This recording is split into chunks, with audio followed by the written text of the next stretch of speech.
Good day, folks, and welcome back to Ed's Garage at Merton Hyundai. Today we're looking at the 2018 Chevy Colorado, doing a used review today. So this review is basically to cover all the features on the vehicle, mainly on the inside. It is really, really cold out here. It's about minus 13 Celsius. And basically I'm doing this video for a client who's interested in the vehicle. So just kind of document and sort of feature everything about the vehicle. So start off on the outside here on the front. So this of course is the Duramax diesel, a nice small little diesel engine that is phenomenally efficient. This will get about 750 to 800 kilometers on a very small tank of fuel, possibly even more if you're light on the accelerator. You can see there's a black GMC Canyon diesel right there, and sorry, I don't know if that's the one I'm thinking of or not, but yeah, it is actually. That's the Black Canyon, so that's the brother vehicle to this Colorado, and that's owned by my finance manager, and he says, yeah, he can get like 800 kilometers on a smaller, you know, tank of diesel. So pretty cool. So very, very fuel efficient and very powerful as well. This can tow 7,700 pounds. So starting at the front, you can see we've got fog lights there. We do have a forward-facing camera in the windshield, so that's no doubt for some lane departure warning, autonomous braking, that sort of thing. We'll have a look inside just to kind of clarify. Now, this particular one is currently running on BF Goodrich all-terrains. These are the KO2s, so really, really good tires. And I love these rims here. These are sort of the Corvette-style rims. Good-looking rims. It's got these side steps on it. Now, these are pretty beefy as well. I don't know if they're rock crawling, sliding capable. They look pretty beefy, but probably not quite that beefy. Of course, it is the 4x4 version. And coming around the back here, see we've got the tow hitch there already. It's got the steps in the bumpers. Everything's very crackly right now because it's all frozen. Now, this one does have the 7-pin controller for the hitch, so you can actually, it's got the trailer brake control. It's also got the 4-pin connection there as well. Access for the spares right there. Let's have a look in the box. Oh, look at that, a dampened tailgate. I love to see that. And of course, it's fully lined as well. Got some tie downs, one in each corner there. Pretty basic, nothing too much to talk about there. All right, let's have a look at the back seat space first. Now, I haven't actually moved the front seat at all. I just kind of left it where it was sitting. So let's have a look here. Oh, it's a little tight. Yeah, it's a little tight right now, but of course this seat is it seems like it's pretty far back. We'll see when we get into the front. Now back here, as you can see, we do have 2 USB ports as well as a 12-volt outlet and a little storage compartment there. Having a look at the rest here, we got grab handles for the back seat passengers, and it looks like a fold-out, yeah, fold-out center cup holder armrest, nice cushioned armrest, and it's got the little tabs there, so large and small cups, no problem. And yeah, that's about it to talk about back here. Actually, there's a cool little pocket in the door here for a cell phone or whatever, and then a bottle holder as well. And the armrest on the door is also cushioned, so that's good to see. All right, let's get out of here and see what we can do with the seat. All right, so it looks like, yep, we can put the seat down. Check that out. So that folds nice and flat. And then it's also got this handle here. Is that maybe flip the seat up? This might be a two-handed affair here. Yeah, that was a two-handed thing. So you gotta basically pull the handle and then you can lift the seat up. Oh, look, it comes with a free fork. That's interesting. So you got some storage space back here. Yeah, there you go. Pretty usable back seat there.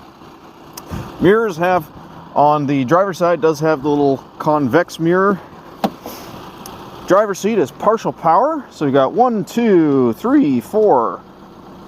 So 4-way adjustable power driver's seat, and that's of course for the backrest, and then the headrest can go up and down as well. Now, as far as the placement of this front seat, how far back it is, let me just retract that seat again. Oh, there we go. Okay, yeah, it's pretty far back right now. I could definitely move it forward to give the rear occupants more space. Okay, so your typical power windows, locks, mirrors all on the left hand side there. Now this one does have the automatic headlights and of course auto 4-wheel drive. So you've got 2-wheel drive as your standard, automatic there. And there we go.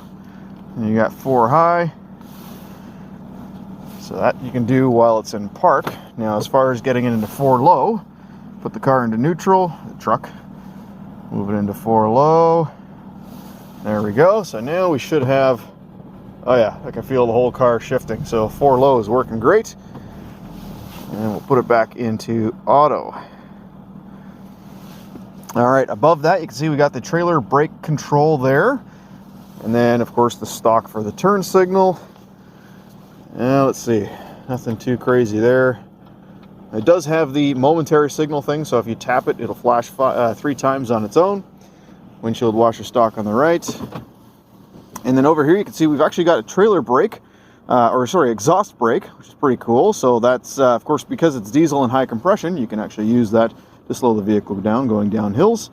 I got the box light control right there. You can see the button here for the collision alert. Now it doesn't have the auto braking, but it does have the automatic or the collision alert warning. You can actually adjust the distance, as you can see there, that it gives you that alert. And then this button down here is for the lane departure warning system. So it'll beep if you start to cross over the line. So no autonomous braking or lane keep assist, just alerts basically. And then on the back of the steering wheel, there's actually some more buttons here. This one is going to be for the volume. I don't know if you can see that, it's a little tight. So that's your volume for your stereo.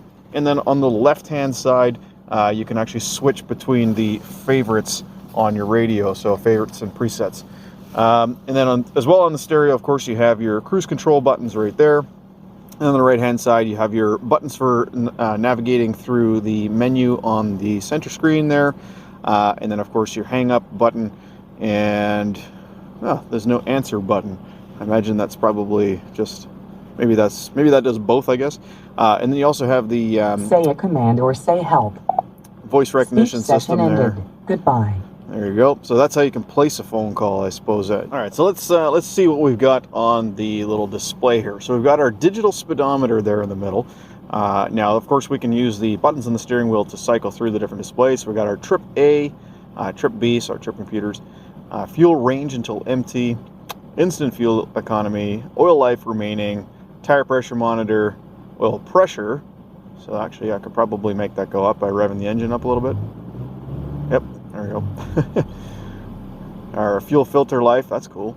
And so fuel filters, of course, on a diesel engine, much more important to make sure you're changing those. So that's neat to see. Got our transmission fluid temperature, great for towing. Diesel exhaust fluid level, so that's nice as well. So that, of course, is the DFT that they put in the that they mix in with the exhaust, so it's less harmful to the environment. And then if I hit the left arrow button on the steering wheel, that gives me this other little menu here. So I can go through information, which where we just were. I can switch to the audio screen. So there's the current music that's playing. I can actually cycle through the radio stations just by using the up and down arrows now. And if I hit to the right, it brings up the browse option, favorites, and going back to the left takes me to the phone menu, navigation menu, so I tap that.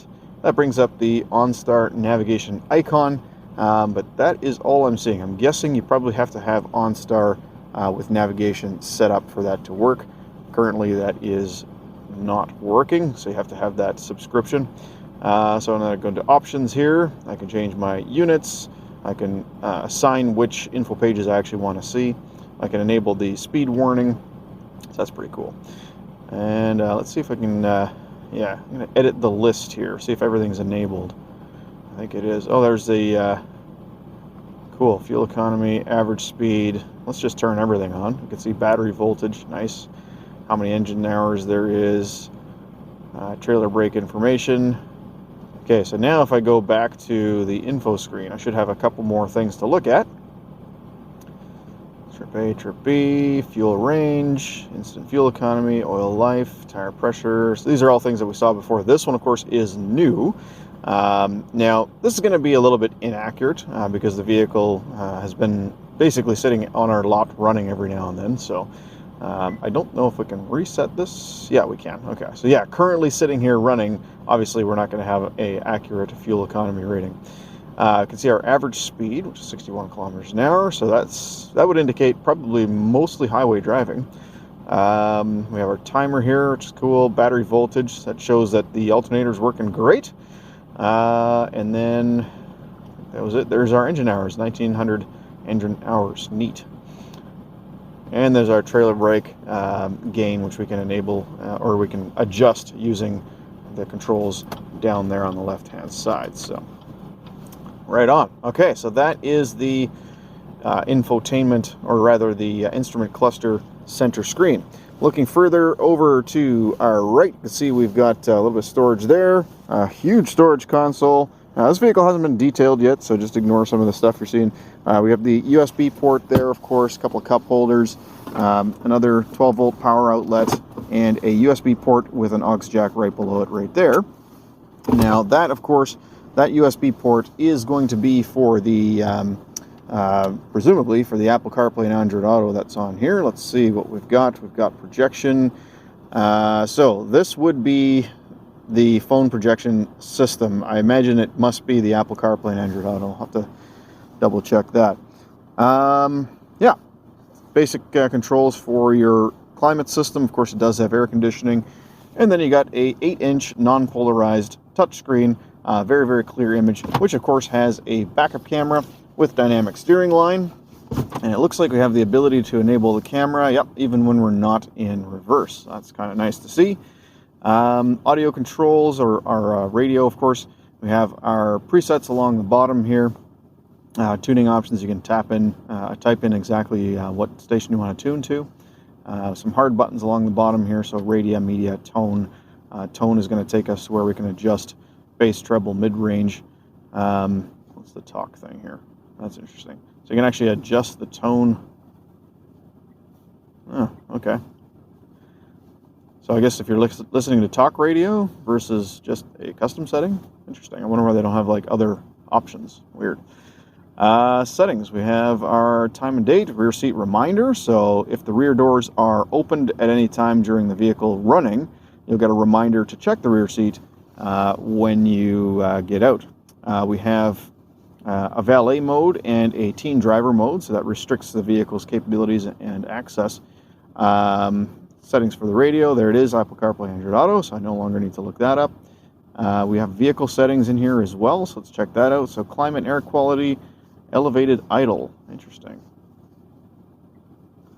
All right, comfort and convenience, chime volume, that's for the radio, chiming buttons and stuff like that, and chimes when the doors are open and whatnot. Lighting, let's check that one out. Vehicle locator lights, just when you flash the button, or the lights using the remote button. And then you got your power door locks, remote lock, unlock, and remote door unlock. So just a bunch of settings for the vehicle specifically. Cool. There, back at the home screen here, you can see we've got an additional screen as the My Chevrolet app, where yeah, we customize the user experience, of course, and you've also got the app screen here. You can get more apps utilizing, so you can see it's actually got the built-in 4G connection. It also has the Wi-Fi hotspot, which is kind of cool as well. This vehicle does do voice to text, so there's the text option there, or text to voice at least, so you can when you receive a text message, it'll read it out to you. I don't know the ins and outs of this system quite as well as ours, of course, but I will say it is a very easy to use system. It's a very, very clean and bright screen. So nice, easy to use system. One of the better ones in the industry. All right, looking further up, you can see we've got a manually controlled mirror, but it does have the OnStar buttons here. So you got your call for roadside assistance. Actually, that's probably that one. OnStar support, and then the emergency assistance. And then above that, you have your controls for your map lights, your interior lights when the door is open, that sort of thing. It's also got a sunglass holder here. And then we have sun visors that both slide out and both have lights and mirrors. And there you have it. That's the 2018 Chevy Colorado Duramax Diesel. So, nice vehicle, pretty comfortable, lots of space in the front seats. The back seats are a bit smaller, but that is sort of typical with a mid-sized truck like this. But yeah, great shape, and whoever buys this is going to really love it. Thank you so much for watching, guys. If you have any questions or comments, don't hesitate to leave them below. And if you like this video, if you found it helpful, don't forget to hit like and consider subscribing as well. Thank you so much. Have a very Merry Christmas. Take care.